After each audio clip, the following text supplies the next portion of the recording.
Welcome to my mini blog. ఊరి నుంచి సీతాఫల పండ్లు తెచ్చినాము. ఇవి నిన్న తెంపిన పండ్లు కొనుక్కొచ్చుకున్నాం అనమాట.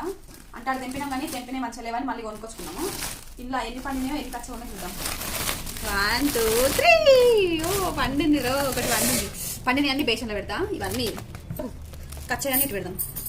ఇన్ని పండ్లు మీరు ఎంత కొంటారో చెప్పండి. నేనైతే 200కే కొన్నాను. ఎందుకంటే పల్లెటూర్లలో వాళ్ళు చెట్టు నుంచి అప్పుడే తెంపుకొస్తుంటే చూసి నేను తీసుకున్నాను అనమాట. ఇప్పుడు రేపు కొన్ని ఎల్లుండి కొని పడతాయి. ఇవి నా అత్యాశ చూడండి.